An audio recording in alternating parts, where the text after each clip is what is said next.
बसपा को 226 सीटें, भाजपा को 100, कांग्रेस को 3, अपना दल को 5, समाजवादी पार्टी को 50, रालोद यानी आरएलडी को 2, असपा को 0, एसबीएसपी को 4, एमआईएम को 3 और अन्य को 10 सीटें 2027 विधानसभा चुनाव में मिलेंगी।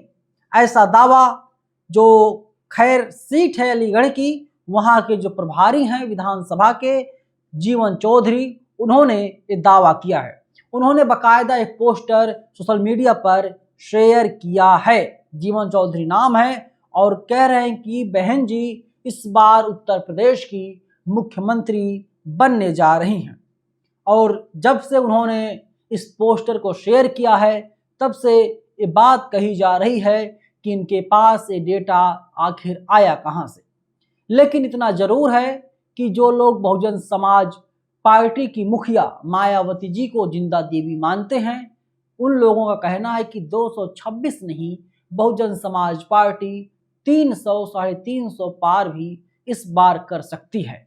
नरेंद्र मोदी ने भी एक वक्त में कहा था कि 400 पार, 543 सीटों में से 400 पार का सपना मोदी जी ने भी देखा था, और मायावती जी भी 350 पार का सपना, 300 पार का सपना तो देख ही सकती हैं, क्योंकि मायावती जी भी एक बड़ी लीडर है बहुजनों की, और नरेंद्र मोदी जी भी हिंदुओं के बड़े नेता हैं, देश के प्रधानमंत्री हैं। तो सपना जो कोई देखता है उसमें कोई बुराई नहीं है, लेकिन सवाल यह है उस सपने को साकार करने के लिए, उस सपने को हकीकत में तब्दील करने के लिए ग्राउंड जीरो पर, जमीन पर कितनी मेहनत की जा रही है। ये सवाल अपने आप में बहुत बड़ा है और बात इसी पर होनी चाहिए। लेकिन इतना जरूर है कि बहुजन समाज पार्टी इन दिनों काफी सक्रिय है, लगातार मीटिंगें कर रही हैं। मायावती जी खुद उस मीटिंग में शामिल हो रही हैं। पंकज शर्मा है, गाजियाबाद से आते हैं, ब्राह्मण समाज के हैं। इनका जरा बयान देखिए। कहते हैं कि मुझ पर भरोसा जताकर गाजियाबाद में मंडल प्रभारी की बड़ी जिम्मेदारी देने के लिए परम आदरणीय राष्ट्रीय अध्यक्ष बहन कुमारी मायावती जी का कोटि कोटि धन्यवाद। और बहन जी के मार्गदर्शन में हम लोग पार्टी और मिशन को आगे बढ़ाएंगे। सर्वजन हिताय सर्वजन सुखाय के संकल्प को हम लोग पूरा करेंगे, यही सर्वोच्च प्राथमिकता होगी। जय भीम। ये ब्राह्मण समाज के लोग जो कभी जय भीम नहीं बोल पाया करते थे, बोलते नहीं थे, जलन होती थी अंबेडकर के नाम से, जय भीम के नारे से, लेकिन अब वही लोग जय भीम बोलते हुए साफ तौर पर हम लोगों को दिखाई और सुनाई दे रहे हैं।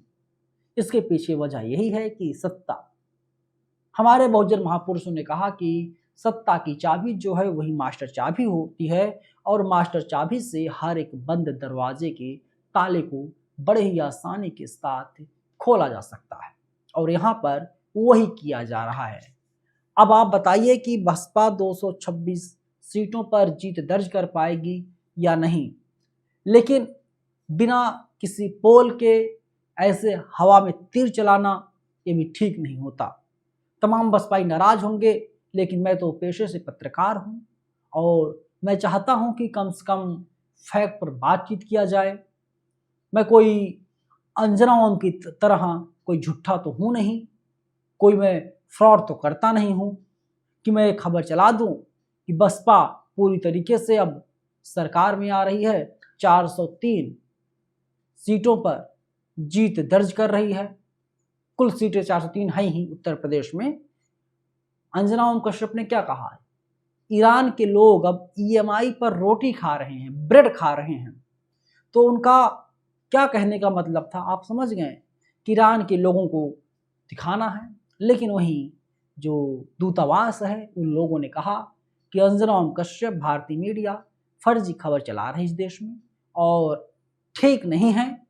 और वहीं इसके बाद अंजना ओम कश्यप को सफाई भी देनी पड़ गई।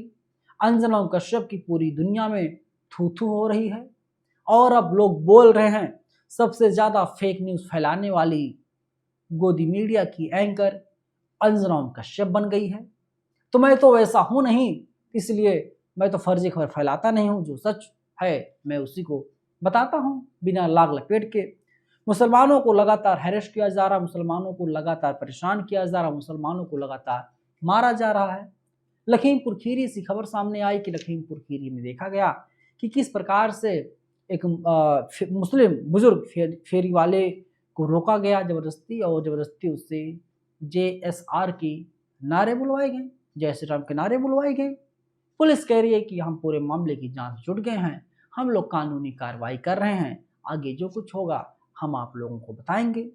लेकिन आप सोचिए, हिंदू मुस्लिम के बीच जो नफरत की दीवार है वो लगातार गहरी, मोटी, चौड़ी होती हुई हम लोगों को साफ तौर पर दिखाई दे रही है। नफरत लगातार चरम सीमा पर पहुंच रहा है और यहाँ पर जो हैं चौधरी साहब बयानबाजी कर रहे हैं कि 226 सीटों पर बहुजन समाज पार्टी सरकार बनाने जा रही है। और अगर ऐसा होता है और अगर यही सच है तो जाहिर सी बात है कि अब जो है समाजवादी पार्टी के मुखिया अखिलेश यादव भी गठबंधन करने के लिए बेताब हो जाएंगे मायावती जी से। खैर, आपको क्या लगता है? कमेंट बॉक्स में आप लोग अपनी राय ज़रूर लिखिएगा। धन्यवाद।